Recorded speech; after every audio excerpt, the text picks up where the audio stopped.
একটা সুষ্ঠু নির্বাচনের পরিবেশ তৈরি হয়েছে, মানুষ যাতে নির্বিঘ্নে নির্ভয়ে উৎসবমুখর পরিবেশে ভোট দিতে আসেন। এবং কারণ এবারের ভোটটা একেবারেই নতুন এবং বাংলাদেশের ভাগ্য পরিবর্তনের ভোট, যেহেতু গণভোটও একসাথে হচ্ছে, মানুষ যাতে এই ভোট কোনোভাবেই এই ভোট প্রদানে ভয় না পায়। কারণ আমরা দেখছি বিভিন্ন এলাকায়, ইভেন আমার এলাকাতেও এক ধরনের ভয়ের পরিবেশ তৈরি করে রাখা হয়েছে এখানে। এবং এখানে কোনো ধরনের আচরণবিধি এর আগেও মানা হয়নি, এখনও মানা হচ্ছে না। পোস্টার থেকে শুরু করে এই বিদ্যুতের তারে পোস্টার ঝুলানো হচ্ছে, এবং আমাদের যেই ব্যানার বা বিভিন্ন জায়গায় আমরা আচরণবিধি মেনে যতটুকু আমরা প্রচারণা কার্য করছি সেখানে বাধা দেওয়া হচ্ছে, ব্যানার ছিঁড়ে ফেলা হচ্ছে।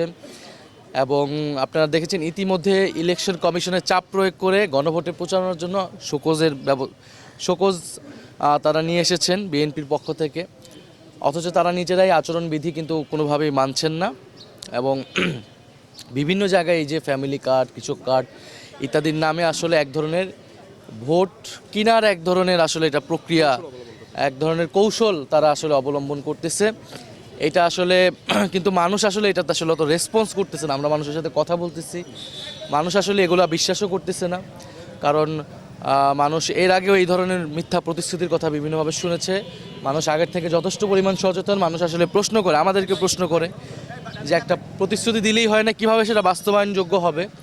ফলে আমাদের যারা প্রতিদ্বন্দ্বী জোট রয়েছে তারা যে বিভিন্ন মিথ্যা আশ্বাস দিচ্ছে, তারা আসলে বাস্তবায়নের কোনো রূপরেখা তারা নাই। এবং এগুলো আসলে আমাদের দেশের জাতীয় যে সমস্যা এই মুহূর্তে এবং ভবিষ্যৎ সরকারের, পরবর্তী সরকারের যে দায়িত্ব, সে তুলনায় এই সমাধানগুলো খুবই অপ্রতুল। আপনি কয়েকটা কার্ড দিবেন, সে কার্ডে কিছু টাকা দিবেন, সেটা সোশ্যাল সেফটি নেটসের আওতায়। সোশ্যাল সেফটি নেটস অলরেডি বাংলাদেশে কিন্তু এটা কার্যক্রম রয়েছে, আপনি সেটাকে জাস্ট রাজনৈতিক প্রণোদনা হিসেবে ব্যবহার করতেছেন।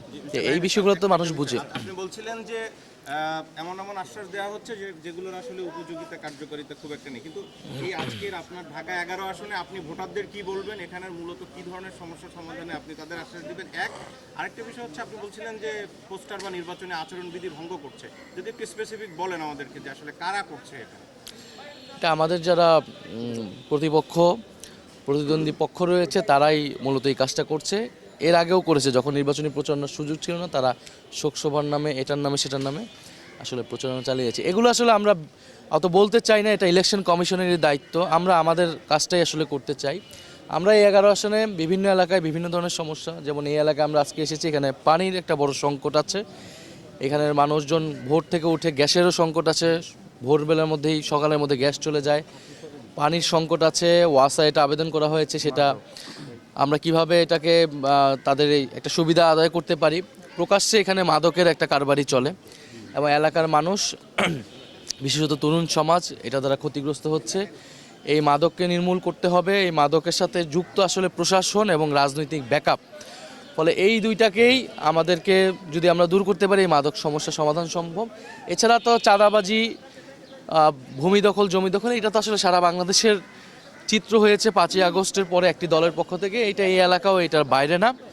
এবং এই এলাকায় বড় ধরনের আসলে ভূমি অধিগ্রহণ, জমি দখল, এটা এর আগেও হয়েছে, সেটাই কন্টিনিউ করছে এখন আমাদের যে বিরোধী দলের, মানে আমাদের যে প্রতিদ্বন্দ্বী দল রয়েছে তাদের, যিনি প্রার্থী রয়েছেন তাদের পক্ষ থেকে আর কি। ফলে আমরা মানুষকে এই কমিটমেন্টের জায়গাটা দিচ্ছি। এছাড়া আমরা জাতীয় পর্যায়ে আমাদের যে কমিটমেন্ট আছে, দুর্নীতি, বৈষম্য এবং আধিপত্যবাদের বিরুদ্ধে সংস্কারের পক্ষে, সেই প্রতিশ্রুতিগুলো আমরা মানুষের কাছে দিচ্ছি। খেলার মাঠ এনসিপির পক্ষ থেকে বিশেষ করে প্রধান উপদেষ্টার সাথে দেখা করার পরও কিন্তু বলা হয়েছে, যদি এখন প্রচারণা চলছে, আসলে কি বিষয়গুলো কি আপনারা অবজার্ভ করছেন কিনা, বা এরকম কি কোনো সুযোগ আছে কিনা যে নির্বাচন কমিশন যে অভিযোগগুলো নির্বাচন কমিশনের নামে দিচ্ছেন, প্লাস হচ্ছিল গতকাল বলেছেন ভোট কেন্দ্র দখলের যে বিষয়টা, তার মানে বোঝা যাচ্ছে আপনারা মনে করছেন যে নির্বাচনটি সুষ্ঠু হতে যাচ্ছে না। সেক্ষেত্রে আপনারা রাজপথে নামার হুঁশিয়ারি দিয়েছিলেন একবার না একাধিকবার, সেই সুযোগটিও কি আছে কিনা? দেখেন, আমরা এটাও বলেছি যে আমরা আসলে নির্বাচনী প্রচারণাটাই করতে চাই। আমরা চাই নির্বাচনটা সুষ্ঠুভাবে অনুষ্ঠিত হোক 12ই ফেব্রুয়ারি, সেটার জন্য পরিবেশ যাতে নিশ্চিত থাকে এবং এই 12ই ফেব্রুয়ারি যাতে সুষ্ঠুভাবে ভোট হয়, সেটার জন্য যা করণীয় ব্যবস্থা আমরা আমাদের পক্ষ থেকে করব।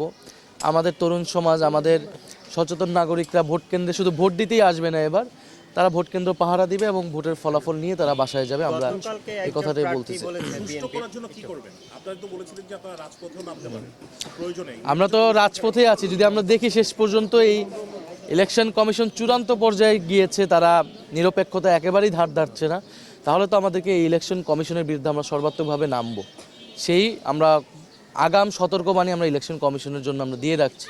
আমি একটু অ্যাড করতে চাই যে গতকাল বিএনপির একজন প্রার্থী বলেছেন যে ঢাকায় জামাতের এবং আপনাদের যে 10 দলীয় জোট তাদের জামানত হারানোর সম্ভাবনা আছে। আরও একটা কথা বলেছেন যে ওনারা যদি ডাক দেয় রাজপথে আসে তাহলে আপনারা 1 সেকেন্ডও রাজপথে থাকতে পারবেন না।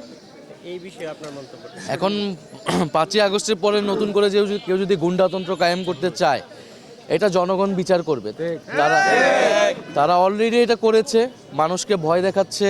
এলাকা এলাকায় যারা আমাদের শুভাকাঙ্ক্ষী সমর্থক আমাদের কর্মী রয়েছে তাদের তালিকা করছে, তাদেরকে তুলে নিয়ে যাওয়া হবে ইলেকশনের আগে, তাদের নামে মামলা দেওয়া হবে বা নির্বাচনের পরে তাদেরকে দেখে নেবে, এই ধরনের হুমকি কিন্তু দেওয়া হচ্ছে অলরেডি। কিন্তু আমাদের যারা শুভাকাঙ্ক্ষী সমর্থক তারা এইসব হুমকি তোয়াক্কা না করেই কিন্তু কাজ করতেছে।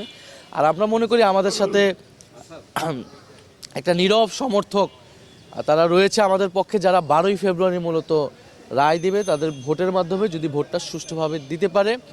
এবং সব কিছু তো আসলে জনগণই ঠিক করবে। 12ই ফেব্রুয়ারি দেখা যাবে যে আসলে কাদের জামানত থাকে এবং কাদের থাকে না। ধন্যবাদ। আসসালামু আলাইকুম। ভাইয়া কার